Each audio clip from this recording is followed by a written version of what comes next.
Dan dia juga berkarya sebagai copywriter. Nah, si Kaz ini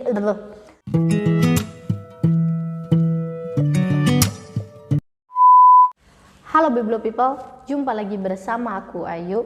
Pada kesempatan kali ini aku akan sedikit mengulas mengenai karya-karya terbaik dari penulis wanita asal Amerika Serikat. Siapa lagi kalau bukan Leigh Bardugo. Oke teman-teman, sedikit mengulas mengenai identitas Leigh Bardugo. Jadi Leigh Bardugo ini lahir tanggal 16 April 1975 di Yerusalem. Kemudian Leigh Bardugo kecil ini dibesarkan oleh nenek dan kakeknya di Los Angeles, Amerika Serikat. Jadi teman-teman, Leigh Bardugo ini lulusan dari Yale University, jurusan bahasa Inggris.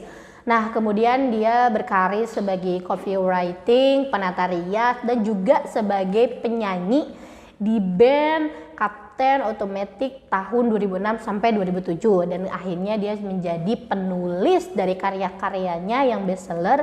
Bahkan ada karyanya yang sudah diangkat menjadi film yang tayang eksklusif di Netflix. Teman-teman, Leigh Bardugo ini selain dia menulis buku, dia juga menulis esai-esai. Kemudian karya-karyanya itu diterjemahkan ke dalam 22 bahasa yang diterbitkan di 50 negara. Buku pertama dari Leigh Bardugo, siapa yang tidak tahu, Sri Trilogy Shadow and Bone, yang sudah difilmkan di Netflix, di mana sesi satunya sudah terdiri dari sekitar 8 episode dan kita lagi menunggu untuk sesi yang kedua. Seri trilogi dari Shadow and Bone ini pertama kali terbit tahun 2012 dan baru terbit di Indonesia sekitar tahun 2019. Buat teman-teman yang penasaran buku ini membahas tentang apa, bisa nonton video aku yang ini. Kemudian untuk buku yang kedua dari Leigh Bardugo yaitu Duology Sick of Crows. Buku ini juga merupakan buku bestseller yang laku banget dan bukunya juga diangkat di dalam filmnya, digabungkan bersama Shadow and Bone yang tayang di Netflix. Oke, buku ini terbit di tahun 2015 dan juga diterbitkan di Indonesia tahun 2019. Buku ini menceritakan tentang seorang lelaki bernama Kaz. Dia merupakan laki-laki yang dijuluki dengan sebutan si tangan kotor karena dia merupakan seorang preman ulung bersama rekan-rekannya yang menjadi buronan di negaranya.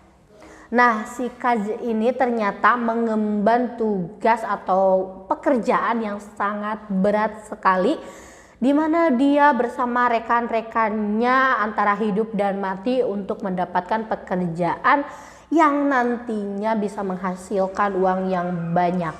Kaz dan krunya ini mendapatkan sebuah pekerjaan yang teramat sangat mustahil untuk diselesaikan, di mana si Kaz dan rekan-rekannya ini disuruh mengambil ramuan yang konon bisa mengendalikan para gerisa. Dibandingkan dengan seri trilogi Shadow and Bone, buku ini lebih banyak aksi di jalanan seperti tembak-menembak, bahkan penampilannya juga cenderung lebih maju gitu dibandingkan yang seri itu. Karena ini lebih ke gayanya gaya koboi seperti itu teman-teman. Jadi lebih menggunakan aksi, lebih menggunakan ada banyak aksinya dibandingkan yang Shadow and Bone. Karya selanjutnya dari Leigh Bardugo adalah Duology King of Scars, di mana buku ini merupakan kelanjutan dari novel-novel sebelumnya. Buku ini terbit tahun 2019 dan baru terbit di Indonesia tahun 2021.